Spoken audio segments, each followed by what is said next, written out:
All right, everybody. Thank you for joining. I know it's a Saturday afternoon. It's beautiful here in DC. I hope it's beautiful where you are too. And most importantly of all, I hope you guys are doing well. It's I don't know if folks were tuned into last week's session about COVID-19 and the responses that institutions were having and the repercussions to first and low income students. If you were there, hello again. If not, welcome. This is Align Online, our response to the cancellation of Align 2020 at the University of Richmond and Virginia Commonwealth University. Obviously, we had to shut down because of coronavirus, and so this is our pivot, a virtual limited series of webinars uh, just for the next few weeks. And yeah, so last week was our town hall to kick things off. This week, we have Blake Mandell talking about the job search, which has it's already a hard thing to do if you're transitioning out of undergrad or out of grad school. Now it's complicated by not only coronavirus but also an impending recession. And at 3:30, we'll have another session with Cheyenne Williams from UPenn Med School on applying to med school. Uh, but I want to lay yeah. So let's get started. People continue rolling in. I am manning the waiting room, so as people come in, I will I'll add them. In terms of let's go over a couple admin things.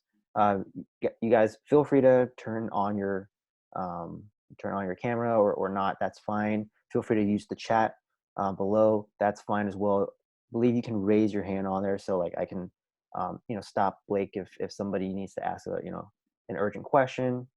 Um, in terms of our agenda today, uh, broadly, Blake is going to go through his talk. So yeah, Blake will go through a structured talk. We'll then break out into rooms. We'll have like a breakout assignment, and then we'll reconvene, talk about what we talked about in our breakout rooms, and then do an open Q&A. So before I turn it over to Blake, I do want to have folks introduce themselves if they're comfortable. There's 14 people on here, so there's not that many people, which it's not going to take that much time. So uh, if you guys feel comfortable introducing yourselves, uh, I can I can start, and yes, and I'll introduce Blake as well. Um, Actually, why don't I introduce Blake first? So Blake is he's been involved with Align from the very beginning.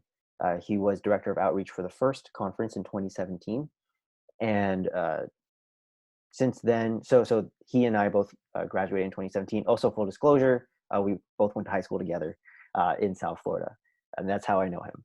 Uh, so Blake graduated from Brown University in 2017, double majored in math and contemplative studies. He took after graduating, he took a master's fellowship at Yenching in Beijing, China, and then went on to do research at short stints at University of Pennsylvania, um, and um, was there Stanford? Yeah, so you worked with a Stanford professor, but you were also at University of Pennsylvania. Uh, then Blake took a job at Boston Consulting Group, BCG, in Boston. I worked there for a little bit over a year, and then he's now at Pace Capital in New York City. And so that's his current field is in venture capital, and I don't want to speak for him, but I believe that's where he intends to make a stand and try to carve out a career. And so Blake's had a lot of oh yeah, and he also founded a startup and sold it too. So he's got a lot of experience with uh, the job market in various aspects, and so he'll talk more um, about his background and more importantly his insights as to how you guys might be able to get a job, especially in this situation. So that's Blake. I'm Chris Lam. I'm one of the founders of Align. I'm the current co-executive director along with Michaela Moses. She cannot join us today because she has been called into work. Yeah, I founded Align. The first conference was in 2017. I graduated from Columbia also in 2017. So Columbia University, rather. I majored in applied math. I've been a data scientist for the past 3 years, and I will be going to grad school, starting an astronomy PhD this fall. So I'm just going to go down the line on my screen. So Jenny, you're next. If you're comfortable with introducing yourselves, go ahead. Yeah, sure. I'm Jenny. I was at the last town hall, so hi again. I am a sophomore at Trinity College in Hartford, Connecticut, and my major is international studies, and I'm minoring in history and Chinese. I also represent Flip National. Shout out Chris. So we're here, and we're super excited to kind of hear what you have to say and learn more about All right. Speaking of Chris, you're next on my screen. So Chris and Claire, go ahead. Sorry, couldn't find the mute button. So hey everybody, my name is Chris Sinclair. I'm the Executive Director of External Affairs at Flip National. I graduated from the School of General Studies at Columbia University in 2018. I majored in political science with a special concentration in business management, and very excited to be here with you all. I'm also repping the team, so you know. That's right. Thanks, Chris. Yeah, so Flip National showing strong so far. Jay Wang, you're next. Hi everyone, my name is Jay. I'm a pronouncer he, him, his. I did a BSc in biology at the University of Texas in Austin and did a master's in medical sciences at the University of North Texas Health Science Center. I'm just here as an observer and just interested in seeing all y'all's perspectives and tips and tricks. Thanks, Jay. Layla, you're next.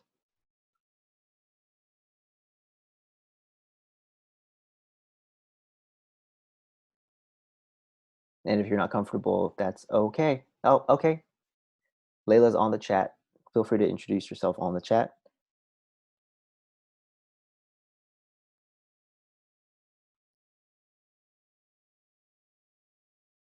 I'll let her do that. Okay, so I'll read it out. I'm a junior at City College. Layla's a junior at City College, studying psychology and computer science. Hope you're doing well in New York.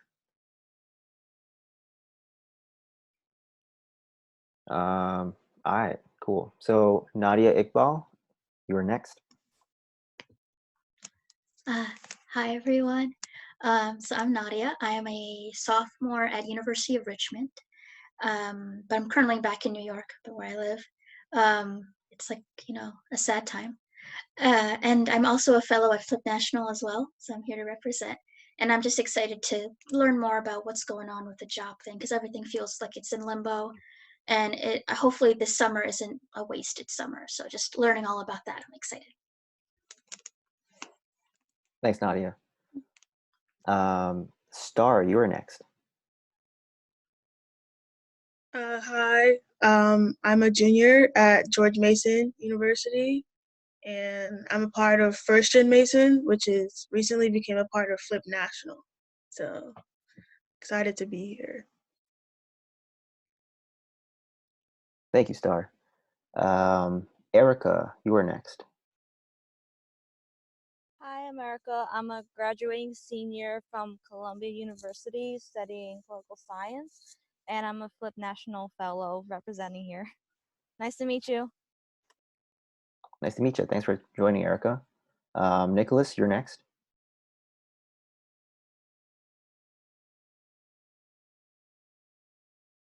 And it's okay if you don't want to introduce yourself either.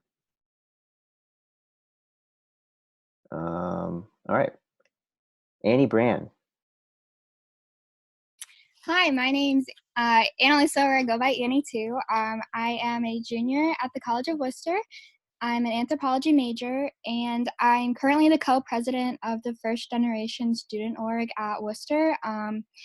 And there, like with FGSO, we kind of work on student advisors for the COVID-19 response. So we're currently working on that. And we also have like a community outreach program that I'm in charge with, as well as like sweet FGLI lifestyles. So, yeah.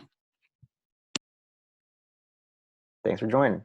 I don't have your full name. Johan 19. Yeah, that's my email. Sorry. So my name is Johan Alfaro. I'm a freshman at Virginia Tech, and I'm a clinical neuroscience major with a sociology minor, and I'm just here to learn more, about the different opportunities out there, different resources. Really excited to be here and just learning things. Appreciate you joining. Robin Ellis, hello.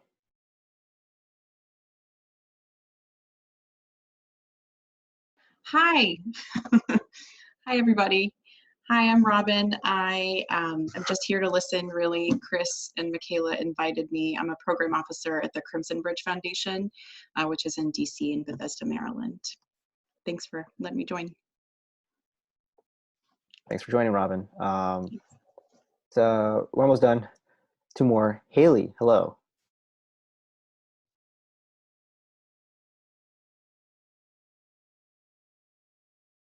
And goodbye. Oh, hi. So I'm Haley Reedy. I graduated from Wesleyan University in 2015, and I'm a current MBA student at Dartmouth, and I am just here to listen in, and nice to meet you all. Thanks for joining, Haley. And finally, Sanchia, I hope I got your name right. Hi, everyone. My name is Cynthia. I am a graduating senior at George Mason University, and I'm also president of First Gen Mason, which is a First Gen student organization at George Mason. Thanks for joining. All right, so all the intros done out of the way. Blake, the mic is yours. Thanks.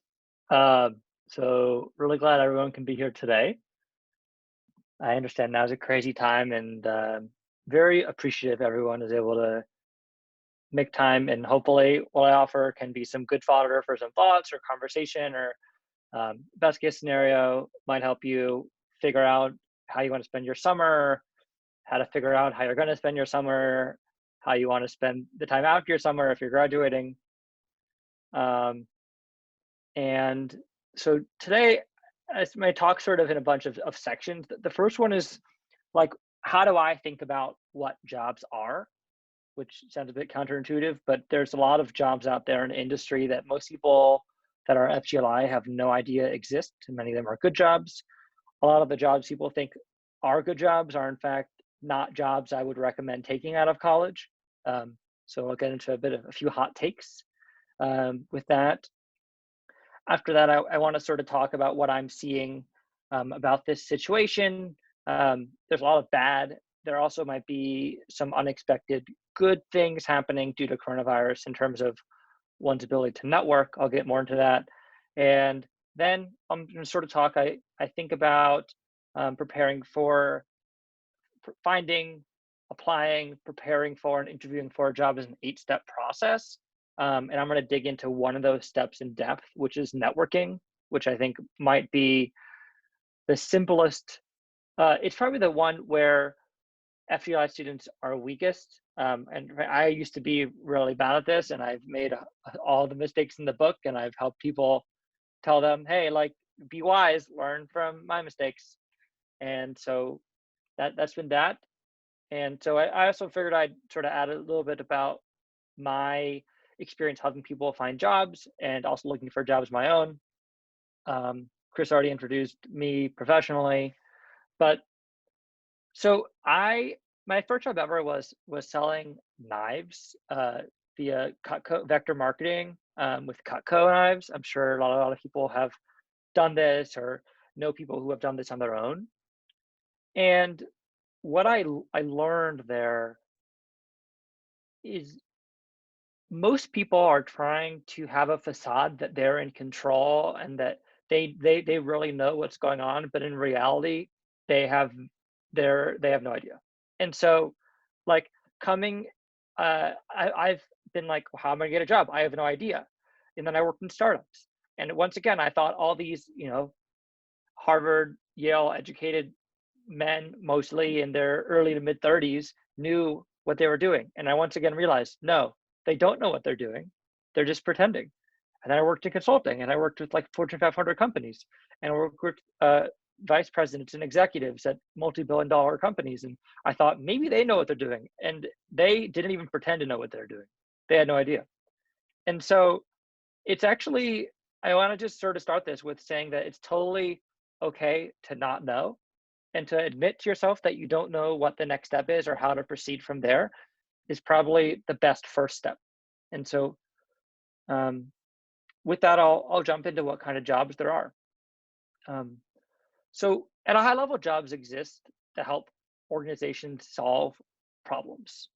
That sounds kind of wishy-washy, but there's really two main problems organizations have. And so the way I divide jobs is between that. There's jobs that you make services and things, and there's jobs that you sell services and things.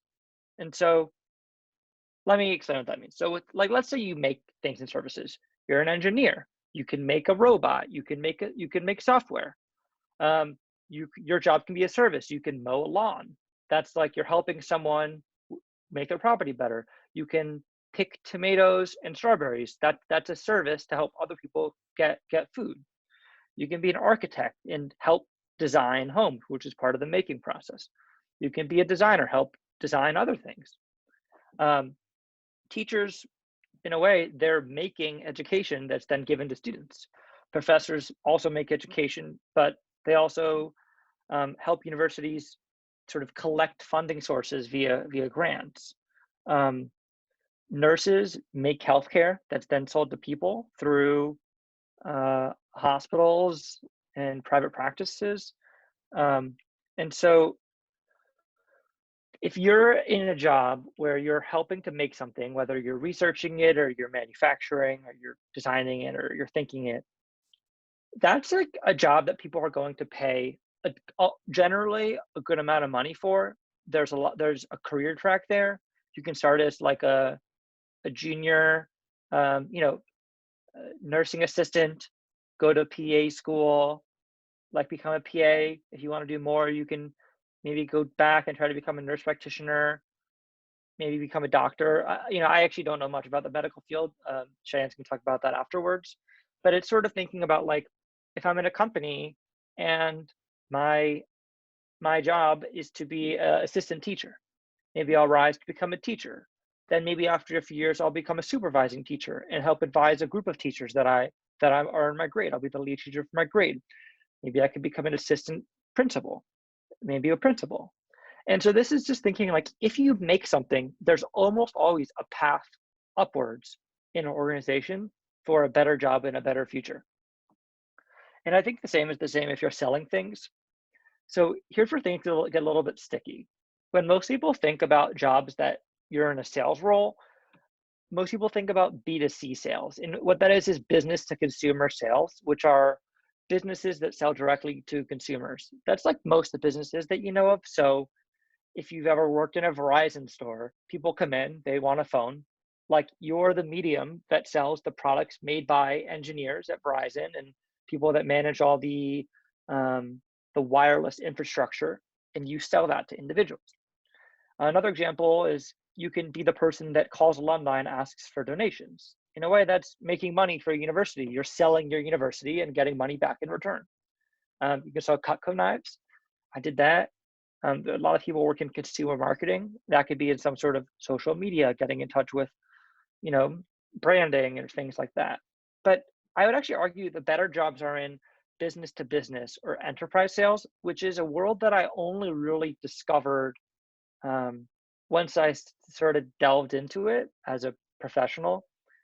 There's a lot of really good jobs here, but they're generally unknown to first-gen and low-income students.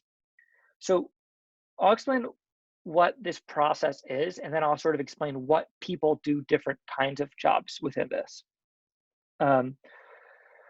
So if I'm a big company and I sell manufacturing equipment, like I'm not going to sell it to anyone on this call to use at their house. I'm going to sell it maybe to a company that someone works at.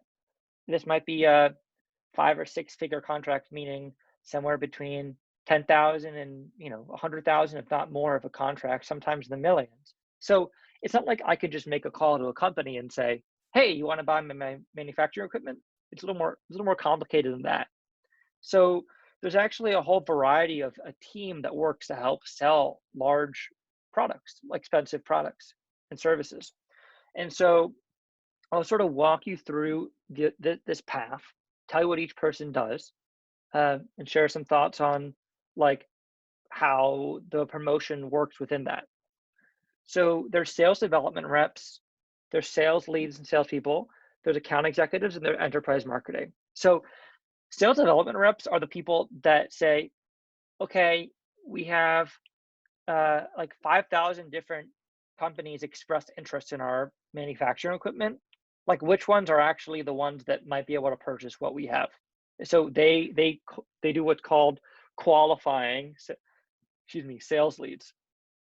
Then the salespeople will go and say, hi, the sales development rep will hand off that lead to a salesperson who will reach out, begin that negotiation.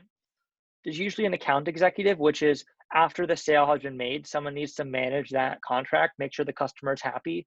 Given it took so much money to make that sale, it's like of the utmost importance that you keep them and keep maintaining that professional relationship. And then there's enterprise marketing, which it's like marketing, but it's very different. You're allowed white papers, you go to conferences, you make booths, the goal is to get high quality leads to your sales development reps. And the reason that I'm spending a lot of time here is these are generally very good jobs with upward mobility. You don't need technical skills for, you can learn on the job. The question is, how do you find them? And of course, I'll get into that once I get into networking. But I hope that this is something that is new. And then I guess other jobs that aren't related to making things or selling things, they're unfortunately deprioritized by our economy. That's not a normative claim. I'm not saying they ought to be deprioritized or it's good that they are deprioritized, but it's a fact economically that if you're working in HR, if you're working in an administrative position that's helping people do other things, you will not be reimbursed the same way as if you were in the position of making things or selling things. And I guess, Chris, up to you. I can go into a couple hot takes, or I could leave a couple minutes just for some questions about what I've covered so far. Yeah, let's pause for questions. There might have been some terms that you've dropped. If anyone doesn't, hasn't heard of a term before or anything like that, feel free to just raise your hand or ask on the chat. So like, for example, white paper is not a term that I heard until like 2 years ago. Could you explain what that is, for example, Blake? Yeah, so a white paper is, in college you write essays trying to largely they're informational and persuasive. You try to argue a particular case. White papers do that, but for companies. They say, hey, our company does this, and here's how it works, and here's why it's so great. It just happens to look very formal. There's lots of branding, and it's grammatically correct. It oftentimes looks pretty and aesthetically easy to read, but it's in a way that a company's selling itself to the world. Thanks. So yeah, anyone have any questions before we move to Blake's hot takes? New segment.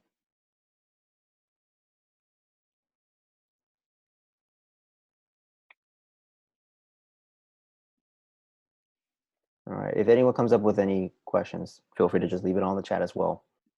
Yeah. All right, so the hot take is how important one's first salary is after college. Another thing I've come to realize, and after talking with many of my friends and other FGLI students and people that aren't FGLI, is let's say you leave college and you're making $30,000 a year. It's going to be particularly hard to get a job that's that much more than your starting salary. It's hard to double, triple that. So the gist here is your starting salary really impacts often, not always, but your starting salary often impacts your salary trajectory across your career. And maybe this sounds strange, but I would argue this is something that people, especially FGLI students, need to be very cognizant of, because for almost all of us, the reason that we went to college or that we are in college is to provide ourselves and the people that we love, usually our family, hopefully our future family, with lives better than the ones that we grew up with. And so thinking in terms of dollars and cents may be deprioritized due to different ideological concerns on college campuses, but I would argue that it's really one of the most important things. And I guess I'll dig into a term and then I'll give my opinion about what jobs people probably shouldn't be choosing right out of college. But the term I want to dig into here is so-and-so sold out. Like, oh, so-and-so was such a good person in college, and then they sold out and went to go work in business. What does this actually mean? Okay, so it means, oh, they shouldn't have went to go work and make money because they need to do good, right? And so this sort of leads me into the fact that for a variety of reasons, and I'll get into them, I have a thesis that for many FGLI students, it is believed that if you want to make a positive impact in the world, go work at a nonprofit, and a positive impact you will make. I think this for many people is a huge mistake. I think the rhetoric around like you are praised when you go work at a nonprofit, I think that's a huge mistake for most students. And this is why. So one, nonprofits pay you significantly less than you deserve on the market. They oftentimes work you significantly harder. Most people that go into nonprofits right after college do largely menial work. You'd be doing menial work at a for-profit company as well, but you'd be getting paid more for it and have more potential for promotion and salary increases, salary bumps. And so I have many friends, like many of my friends who are frankly far more, have far stronger beliefs about wanting to make a positive impact in the world than many other people I know. They went and worked in nonprofits. 2 years later, they're totally burnt out. There's very little protection for employees at most nonprofits. And by most, I mean small ones that aren't, universities or the Bill and Melinda Gates Foundation. And so I love it, Chris and Claire. I'm going to address that. And so what I mean here is that, like, if you go work at a nonprofit, odds are you will be underpaid. Odds are you will be overworked. Odds are you will have less professional and salary increases over the next 5 or 10 years of your career. I have many friends who hit sort of plateaus in their career at nonprofits due to the lack of promotions that are available, and their only option, given that it's oftentimes hard to make the nonprofit for-profit transition, was to go back to school, go pay for 3 years of a law degree, 2 years of an MBA, which for FGLI students oftentimes is just untenable to pay another $150,000 to $200,000 that we don't have in the first place, and go into more debt, which I know is another issue for college students. And like, I guess I'll start here and say, if people want to do good, there's always the ability to go from a tenured for-profit position, you've been working for 5-10 years, you have a decent salary, the ability to take a pay cut and move into a more management or leadership role at a nonprofit is always there. Additionally, something that's unintuitive about nonprofits that research by MBA professors has shown is that the most effective nonprofits, what I mean by that, the nonprofits that actually do the most in terms of empirical evidence, the nonprofits that are run most effectively, the nonprofits that are best at protecting their employees from horrible things like workplace harassment, the nonprofits that frankly pay the best, they're the ones that are run mostly like corporations, like big bad corporations that we don't like. For example, in most people's opinion, many people that study nonprofits would look at the Bill and Melinda Gates Foundation and say, this is a example of a truly exceptional nonprofit institution. They do so much good across the world, but they're run like a corporation. They hire consultants from BCG, they hire people from MBA programs, they hire bankers from Goldman Sachs who realize they want to actually go do something good in the world. And it's almost impossible to move into these exceptional organizations unless you're coming from a research perspective, which means you have a PhD and you do research on this topic, or from a business perspective. And I guess that's the hot take. Regarding Chris Sinclair's comment, of course, we have a bunch of Flip National Fellows on this webinar during this hot take.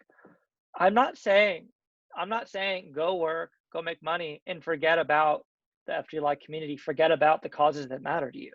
I'm saying, imagine how much more secure and how much more ammo and firepower you'll have in your wallet and in your heart to give to organizations and causes that mean a lot to you when you have a roof over your head, when you're not worried about putting food on the table for you and your family, and like when you have money to actually give to causes rather than being upset that there's not enough money for the causes that matter to you.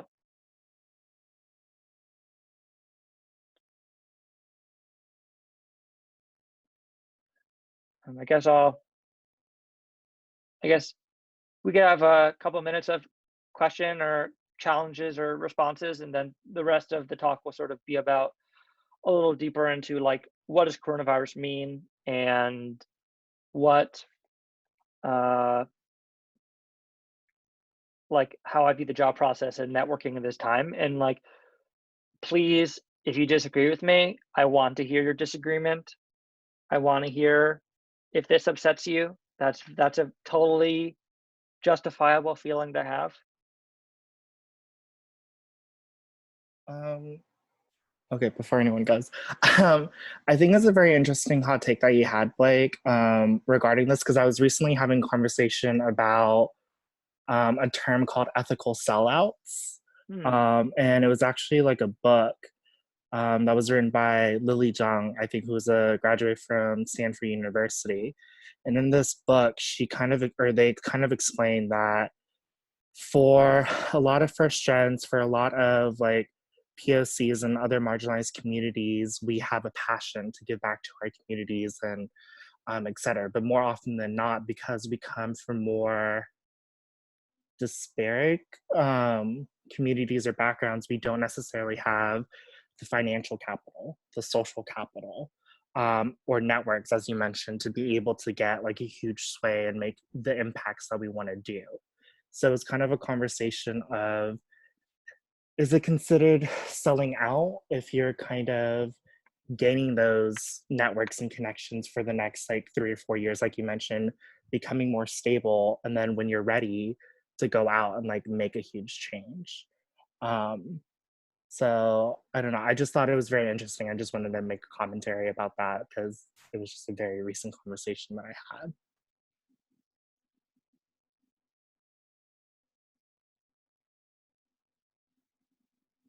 Thanks, Jay.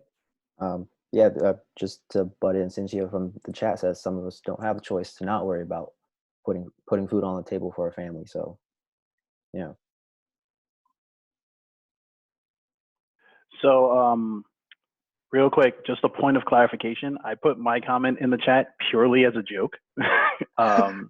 So I didn't mean anything by it. It wasn't trying to like to critique Blake's hot take. In fact, I will go so far as to say I somewhat agree with it, and there's sort of an explanation for the dynamic that Blake is talking about. A lot of researchers in the nonprofit world have done, and I actually just realized that I didn't explain what Flip National is when I introduced myself. We are a nonprofit organization that does first-gen low-income student advocacy for first-gen low-income college students across the country. So that's why I put that comment in there about like, hey, we have a bunch of our fellows that are working for a nonprofit, and Blake is making this hot take. That's why I thought it was funny. But so there's something in the nonprofit world that researchers kind of look into, and it's a debate in the philanthropic sector and the nonprofit sector called the nonprofit starvation cycle.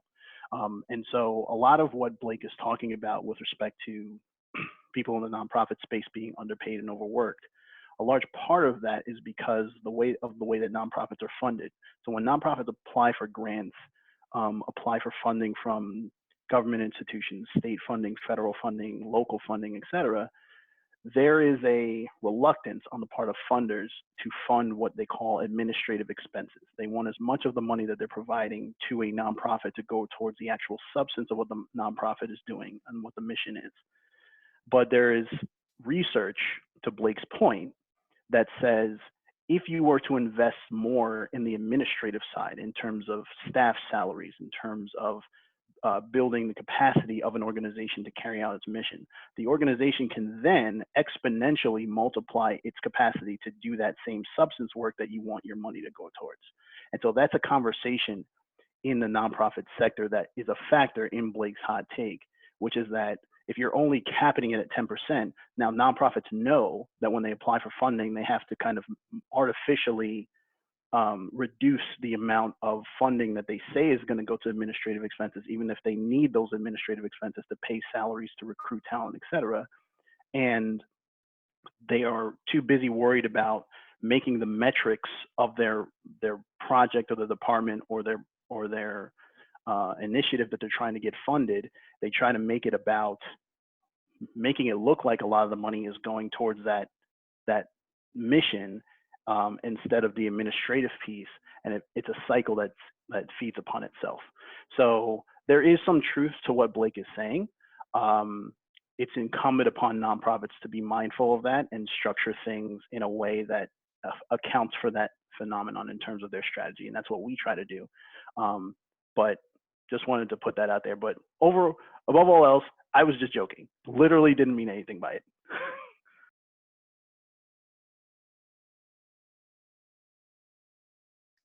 Yeah, and if I could just clarify to everyone, I'm not saying don't work at a nonprofit. I'm saying most people are able to do a lot of good volunteering, working part-time at a nonprofit than with having a full-time job to put food on everyone's family's table, which is, of course, top priority, food and shelter and staying safe, especially during times right now.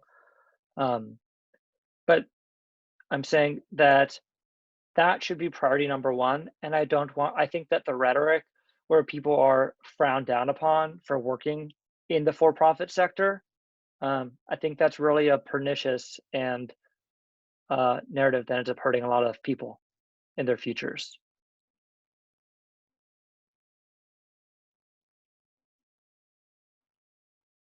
We could also tear down the entire fabric of our capitalist society, and that could be another conversation in which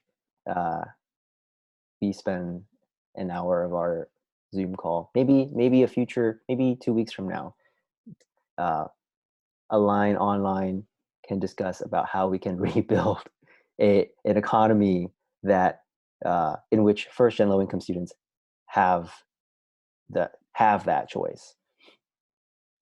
Yes. Also, this talk is meant as like what's happening in the very near term. Like, how are people going to have internships? How are people going to have jobs come June and September? So, do you want to segue into that, Blake? Yeah. So we're here everyone's here. Most people, I hope, are at home and are staying safe. And those that are not at home and are the ones putting themselves at risk to keep our society running. So people, students and children of service workers and janitors and nurses and teachers, people that are still working, people in the supply chain. Like, first off, thank you for everyone for keeping our society still functioning, and I hope you're staying safe. And so I guess what's happening in this situation? The bad. Everyone probably knows unemployment is at a near all-time high, probably an all-time high, definitely an all-time high given while I've been alive. We can't see people in person. We can't see our friends. We can't email someone and ask, could we get coffee, which is a really typical way that people network. But if I could spin it around, I think that there's one good thing about this situation is people try to find a job. And that is essentially people are watching a record amount of TV.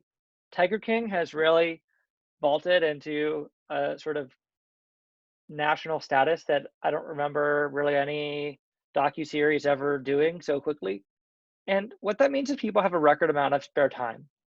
When you're networking, the standard response is, I'm really busy. I'm sorry, I can't talk. But no one's busy right now. I mean, like, people have more time to network, more time to get on the phone, more time to tell you about what they do, to tell you about their jobs than ever. And so I'm going to talk about that in a bit. So I also think it's increasing people's empathy.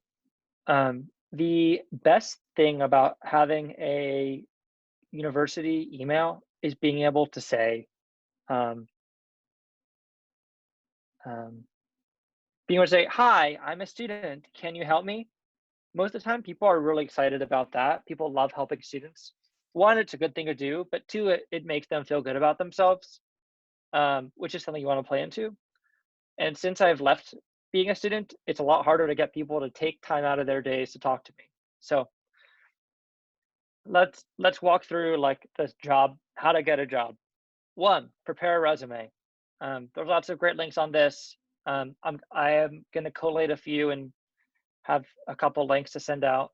Two, initial, and now that means online research for jobs and positions. So this goes back to like, given what you're studying, what you go get as a first job does not need to be related to what you study.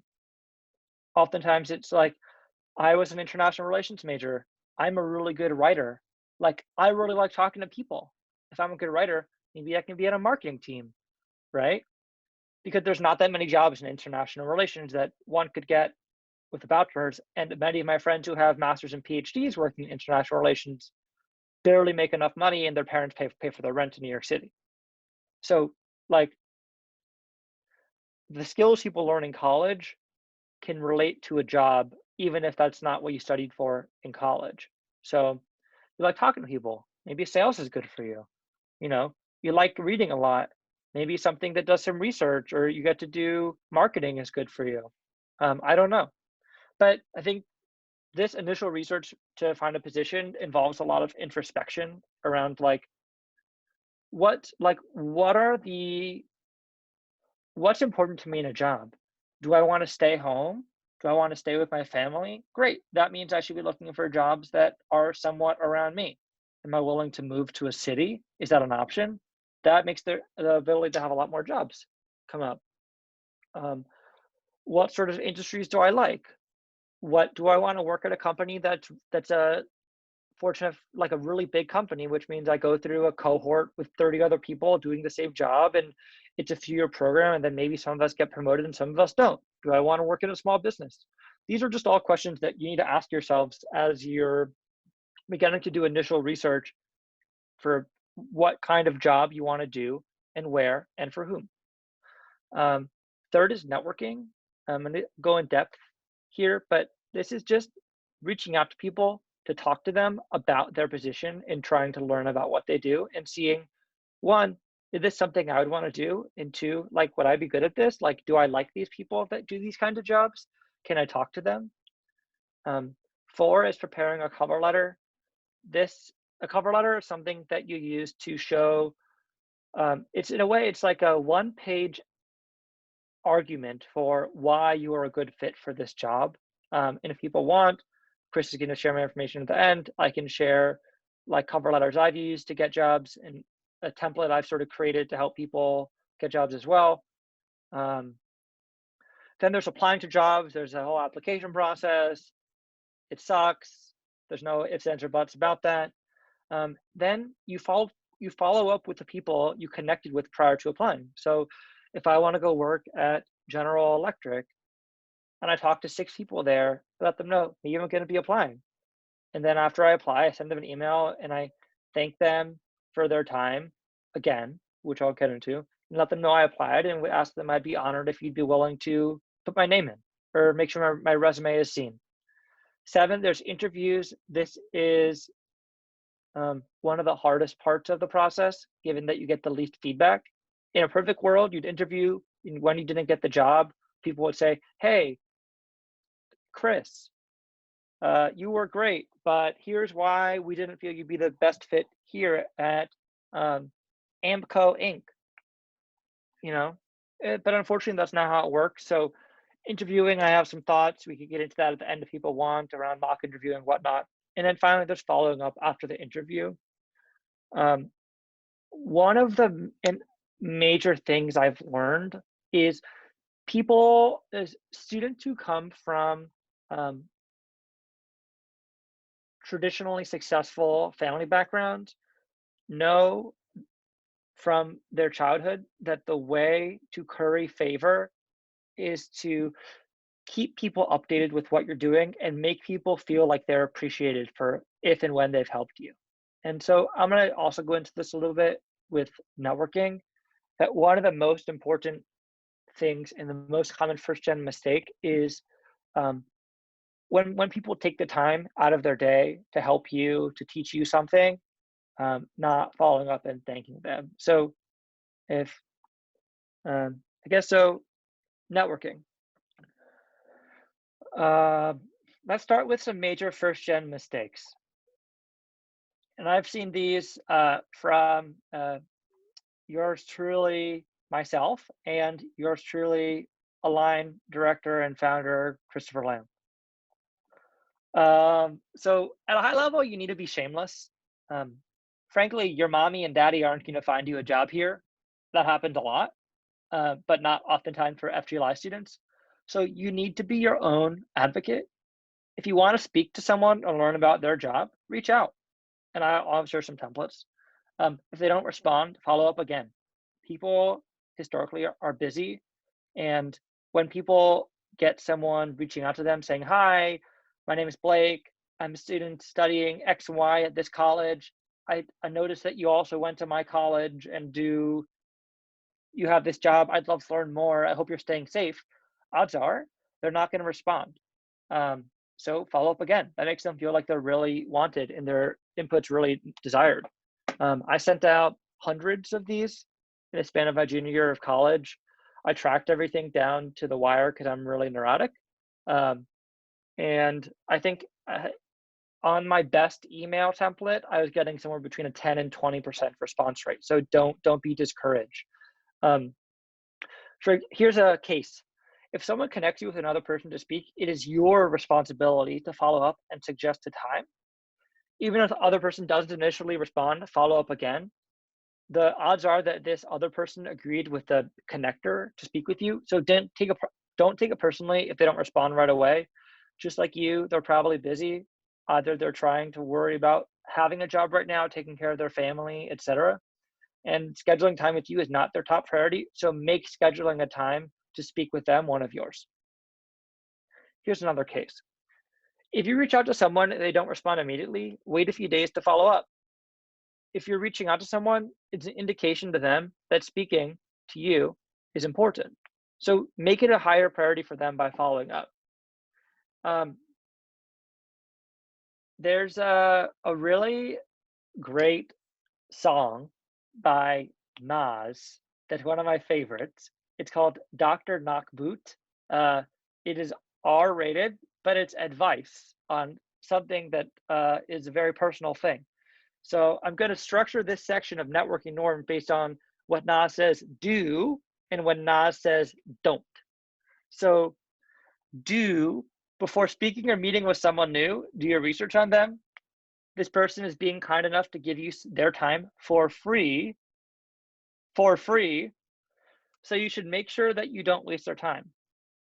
Don't ask them what kind of company they work at or what their job is. Use the web. Though you can and should ask them about what they do with their job, what they like about it, what's difficult about it, you know, what they look forward to, about how their prior experience influences how they do their job. Don't ask them what kind of company they work at or what job they do, because that's online. Odds are you want to speak with them because you were interested in what they did, so let that come out.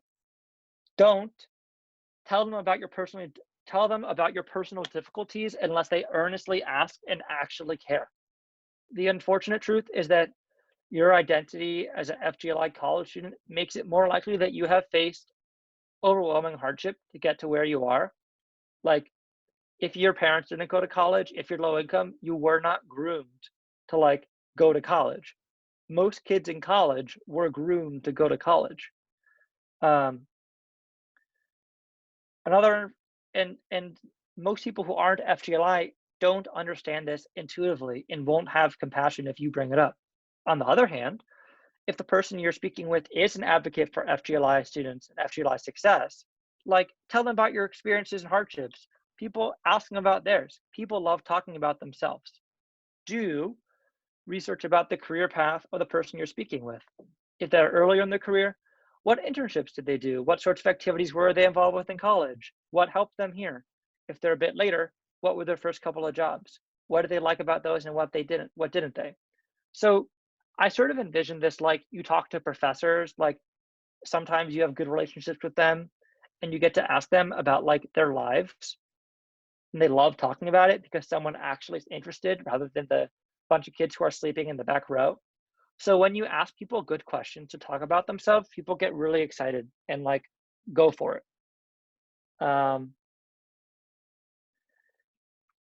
Do ask questions about people's professional narratives. How did things they did earlier in the career influence their career trajectory, influence the decisions that they've made, influence their job now? Do put time in preparing for each informational interview that you do. The term when you talk to people that you don't know about a job is an informational interview. So you get out of it what you put in. The quality of what you learn is directly related to the quality of the questions that you prepare. If your questions aren't particularly thoughtful, like, do you like your job? You'll receive answers that aren't particularly informative. If, on the other hand, you spend a lot of time preparing thoughtful questions, you'll get better answers. You could ask the prior question as, I also majored in history at George Mason, and my favorite aspect of studying it is reading multiple perspectives and using them to discern what actually happened. How much do you get to leverage that skill in your role?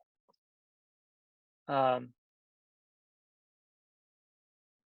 so people are generally asked bad questions, and asking good questions is a real way to differentiate yourself and put yourself as someone that they might want to recommend for a job as well. And do end every informational interview with the following. 1, thank the person who gave you their time. They gave it to you for free. You can't even say that about education. They make you pay for it. The person's giving you their time for free. That's free education. 2, if you're interested in this industry and role, let them know. Ask for any advice they may have entering this field. If they're on the phone with you, it's a clear indication that they're open to helping. And if you impress them with the thoughtfulness of your questions or formed a personal relationship with them during your call, they'll be even more happy to help. 3, ask if there's anyone else they'd recommend you speak with to learn more and also try to enter this field. And 4, always follow up after the call with a good thank you email. A good thank you email is going to have the following things. 1, thank them again. 2, high-level overview of what you spoke about.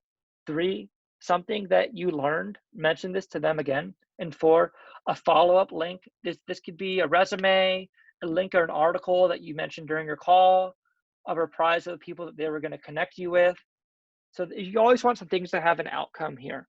I've also been asked, like, how do I find people that I'm going to talk with? So that I found the most helpful way is from two sources. One is most universities have alumni databases where you can look through alumni. This is good for knowing like who's opted in to being part of this list. People that opt in to being part of this list oftentimes are open to these conversations. They oftentimes share their emails, which makes it pretty easy. Two, the second is LinkedIn. So I've spent probably $1,000 on LinkedIn. The first 5 hours are scary and they suck. And like just knowing that up front, like you're gonna go on LinkedIn, you're not gonna know what's going on. You're not really gonna know how to navigate because it's its own world. It's like if you've ever taught your grandparents how to use Google or how to use Facebook, that's what using LinkedIn is like for the first time. It's not intuitive. But if you invest 5 hours and that's all you'll need tops, most people just need 2 or 3 to using LinkedIn, you're able to search people based on your school, sometimes based on your major, based on companies, based on job title, based on former jobs, based on degree. And this oftentimes is a really good way of finding which people you might want to speak to in which industries. Something I find helpful is you can cross-reference LinkedIn with your alumni database. LinkedIn oftentimes doesn't have emails. You can find someone's email on an alumni database. There's lots of sites online you can go on to say, someone works at General Electric. What's the email format at General Electric? Is it last name dot first name at ge.com? Is it first initial last name at ge.com? Like there's a lot of digging you can do to find people's emails and reach out to them. And I just want to emphasize, like, now is the time to network. Like, for people that have the time, use it. It's the most helpful thing that I have, and I learned most of this stuff on my own and from reading books online, but I certainly wouldn't have gotten a first job, wouldn't have gotten a second job if I hadn't spent time investing in networking.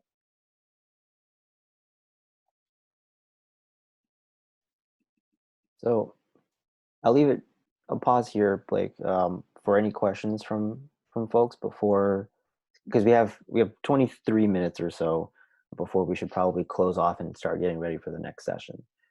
So does anyone have any questions before we get to probably the last part? That is the last part. I mean, we'll do breakout rooms, but yeah, that's what I mean.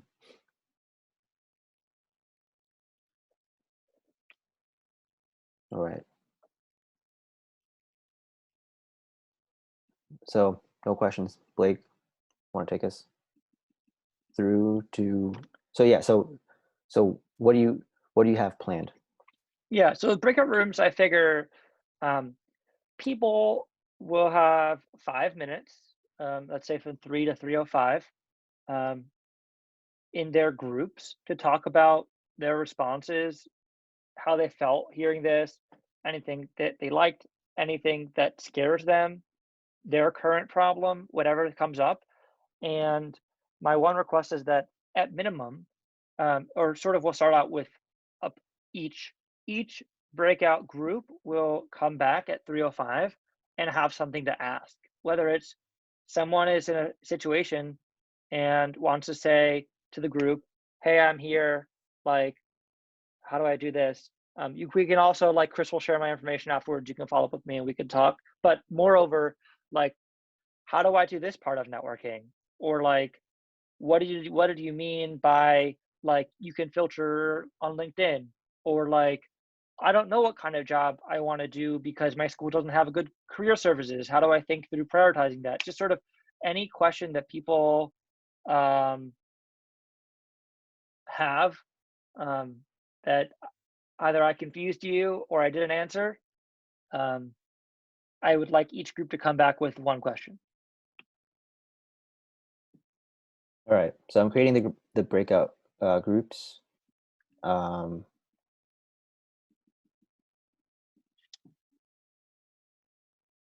Okay.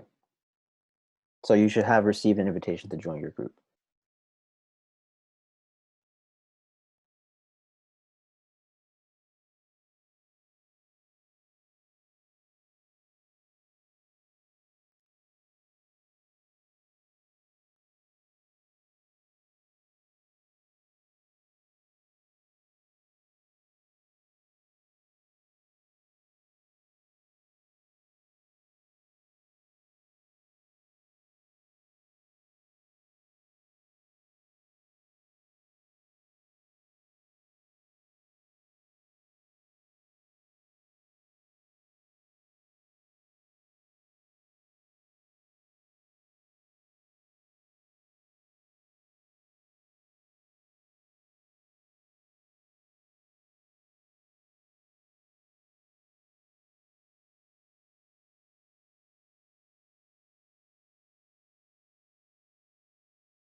All right, welcome back. Hey, Chris. So Haley had a thought she wanted to share with the big group, and then people can ask questions from the breakout rooms. Sure. Yeah, so Erica was asking a really great question around like, what sort of like fundamental changes do we anticipate happening at like an economy level because of the current pandemic situation? And I've actually been talking a lot about this with some of my friends who have healthcare experience, and that's kind of my expertise and my interest. And we've been talking a lot about how like the response to a lot of the kind of need for healthcare workers has already changed the way people are kind of delivering healthcare right now, just in terms of like telemedicine and like some reduction in regulation around how patients and doctors and providers interact. And I can totally see that kind of changing for the long term, which creates like a great opportunity for people that are interested in like new ways to provide like mental health services or new ways to provide like just healthcare in general. That's a good point. Okay. So let's go. So we've got 3 groups. I don't know if you guys knew what like numbers your groups were, but can we go around and see which are the questions? I know it was Blake, Haley, Erica, and someone else in your group.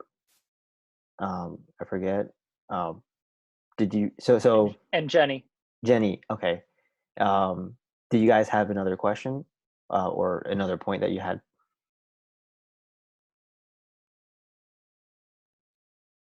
I guess kind of also just to follow up on Erica's question. Blake had mentioned that like he didn't like that we'd have to be like in terms of networking a lot more aggressive, like talking to future employers because there'll probably be fewer jobs. But I was wondering if you also thought like if like there could be the possibility of creation of new jobs that kind of like Kelly was saying are going to be just like kind of filling in the roles that we are going to be facing like post pandemic, if that makes sense. Yeah, so like certain industries will expand a lot. Like I'd imagine over the next 5 years, there'll be a lot more people doing infectious disease research than there were 5 years ago. So like on an industry by industry, some industries will expand, some industries will contract. But like on the whole, I don't think that there's really any argument that there'll be more jobs overall than there were a year ago. Like travel is not going to get back to normal for a while. Sports games, people are going to play in empty stadiums, supposedly. I don't know. All right. Next group, I think it was Nadia, Cynthia, and Star. A question that we had was about like networking as well, and I guess during this time, like, should we like not network at all because it's like it's kind of weird to be thinking about like a job when people obviously aren't as hiring as much, or like should we just wait until like I guess the government like lets us all out and then we can start, or because I know some people are seniors, so it's kind of like a weird situation to be in when you're asking people like for a job, but like I don't know, should you really be worrying about it right now? So that's Yeah, hell yeah, Star. Now is the time to network. If there was ever a time, ever in the world to network, it's now. People are home, right? Day in, day out. People are bored. People like assuming that you're not a healthcare worker, or you work in the supply chain, of course. Or you're a teacher, you have more work than you ever have. Especially if you have a family. But now is the best time to network because people have more time at home, like on their devices than ever. People are checking their emails more than ever. And so I totally understand the discomfort around like, I don't want to bother this person. Like they're at home, they're worried. But so I've taken a bunch of networking calls with people that want to learn about my job. And like, I actually really enjoy talking to people that want to learn about my job if they're being earnest. And if you're being earnest and you reach out and you're persistent, like that actually makes me feel better about my day. So it's like a win-win for everyone. So did that answer your question, Star? Yeah, thank you. All right, and last group, any question from you guys?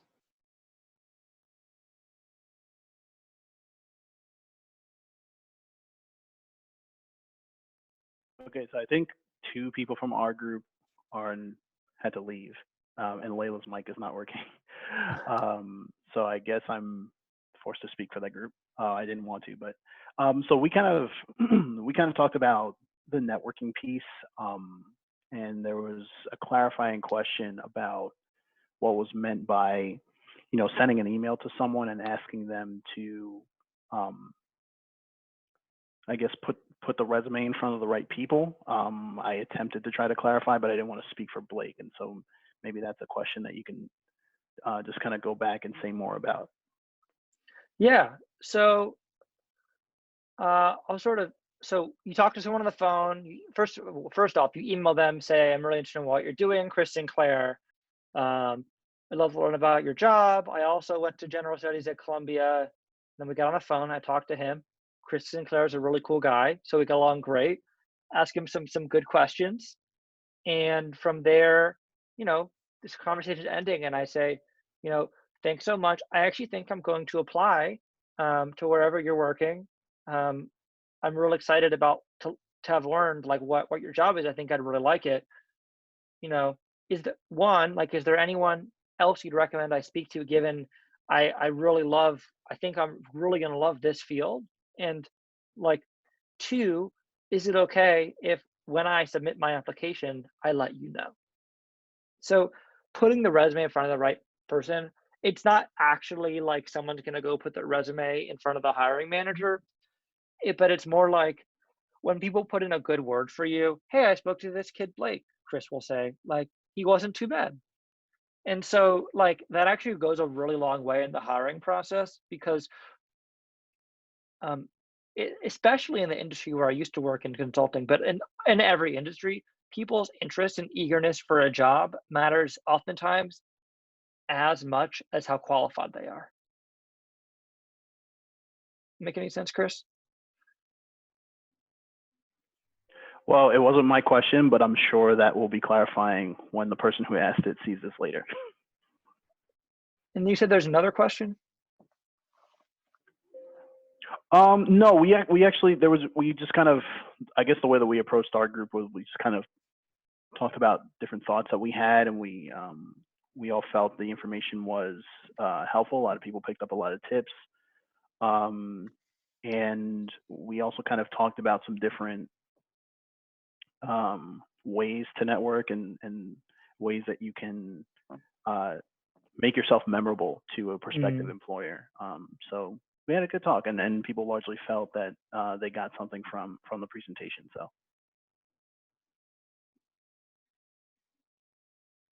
I know we're running short on time, but I also have a question myself. It'll be fast, and then we can wrap it up. So this is something I still face today, and this is talking about jobs with my family, especially with my parents, especially for children of immigrants. It can get sometimes hard to explain to your parents why you're doing a different thing than your major. First of all, does anybody have any experience with that? And then I guess second of all, well, okay, actually, I asked it in reverse order. So my experience with that is, like talking about jobs like even like consulting in general, but like, so I had the first half of I did a dual bachelor. So the first of my dual bachelor's was like international relations. Sure, okay, since you'll go after me. But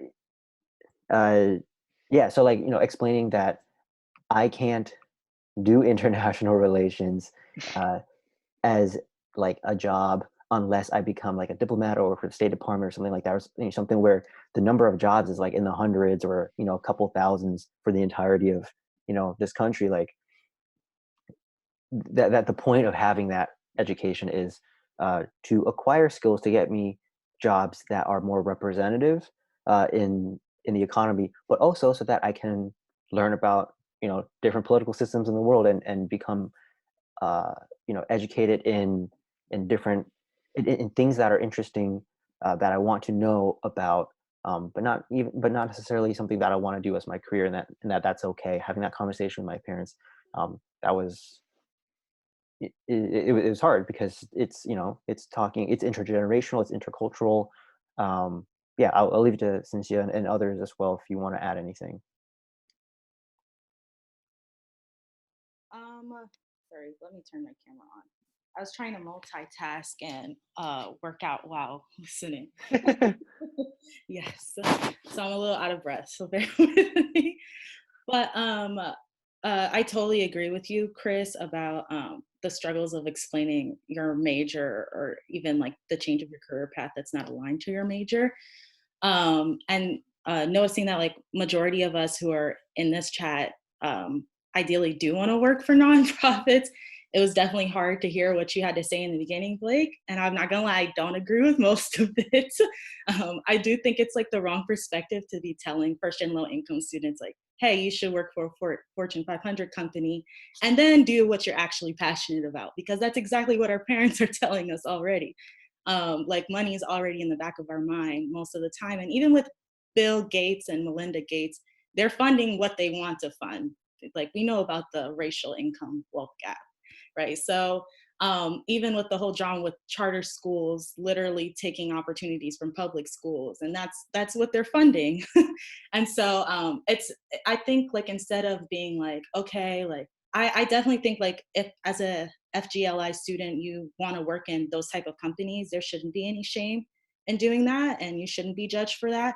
But I think also for those who don't want to do that but still have to feed their family, take care of the home, they should be able to do what they're passionate about, and we should advocate for more funding for those people rather than being like, do this instead and then do what you actually care about and what you want to do full time.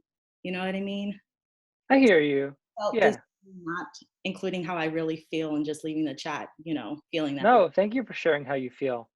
And like I'm the first to be like, let's advocate for nonprofit jobs to be paid for the worth that they're providing, for the work people are doing. I 100% agree with you. I just don't think things are going to change in a year or 2 years or 5 years or 10 years. And like as much genuinely, like in my heart, I want to be optimistic. I'm a pragmatist at heart. And like what's most important for me is that people are secure and can put food on their table and take care of their family. And that to me is like number one over dreams. And maybe that makes me a boring parent, but like I'll let Chris Lam finish it off with like his thoughts on the nonprofit space. And then he'll also share my information so people can follow up and argue with me or ask me for advice on their situation. I understand you don't want to talk about it in a chat or just talk about networking and things. Chris Sinclair and then Chris Lam. Yeah, Chris, you have 1 minute. What? No. You're muted, Chris Sinclair. There you go. Okay, there we go. Okay, yeah. So just very, very quickly, just wanted to introduce something that I said during the virtual town hall last week. It kind of speaks to Haley's original question in terms of how the economy is going to adjust in this moment and what's going to happen afterwards. We were talking about it in the context of how transcripts are going to be viewed, especially for the class of 2020 in terms of the debate about universal pass-fail, opt-in pass-fail, and what pass-fail is going to look like on a transcript as opposed to letter grades and things like that. And one of the things that hopefully will happen, and I'm predicting is going to happen, is that this is going to be an ability to open a door to a conversation among how employers view your resume and view your transcript. A lot of employers will look at a resume and it says GPA 3.7 or 3.8 or whatever it says. And that is not reflective or representative of the entirety of your academic performance, and it doesn't account for all of the factors that contribute to your academic performance. And in a time like now, where everyone's being affected in a real way, you wouldn't evaluate someone's job performance the same way you would pre-virus as you would now or in this moment or post-virus. And so I'm hoping that sparks a conversation about how we're evaluating people and encourages employers to ask more questions about the nuances of what's presented on paper. And I think that will be something that affects the job market moving forward. Yeah, on top of that, actually, so let me synthesize all 3 points that were just made uh, with my own thoughts. This is not only a great time to, I agree with Blake in that this is a great time to be networking, but this is also a great time to be working at the policy level and at the organizing level to rectify some of the structural inequities that have that have characterized the job market, right? So while I do, so yeah, so I the pragmatist in me agrees with Blake that the short-term move, especially for juniors and current juniors and seniors, is uh, to at least put out feelers in sectors in addition to the nonprofit sector, unless with some contextual exceptions, right? Like if you know somebody in that space, then you already have that leg up and you can exploit it. And if you have references in there that, you know, people who mentors who can take care of you and make sure that you are not exploited. Because I've personally known people who've been exploited in the nonprofit sector as well, and they're almost always people of color. And so point Blake, but also point Cynthia, because this like we've seen, like the first gen low income struggle has, I think, bubbled up in the media because of coronavirus. As the unemployment rate continues to rise, and as the incoming recession starts to settle in on us, I think conversations will also arise about how first and low income students are struggling to get jobs in a marketplace that has already historically not favored us. And so there is opportunity there for us as current students, as recent graduates, but also as allies like staff and admin and faculty and people in other spaces to organize around that and lobby, Align and other and Flip National and Mobilizer, other organizations out there. Ironically, several nonprofits are, I think, set up such that we can lobby for structural change. That's a very highfalutin argument to make, because we don't even have like specific goals and things like that. But this should definitely be a conversation that's happening at the same time as you are applying for jobs, so that whether or not you can personally enter the nonprofit space, like whether or not it's feasible for you to enter the nonprofit space, you can make sure that the people who, that the current freshmen, that people who are in like 8th grade right now can do that down the line. It is 3:25. I'm going to share my screen.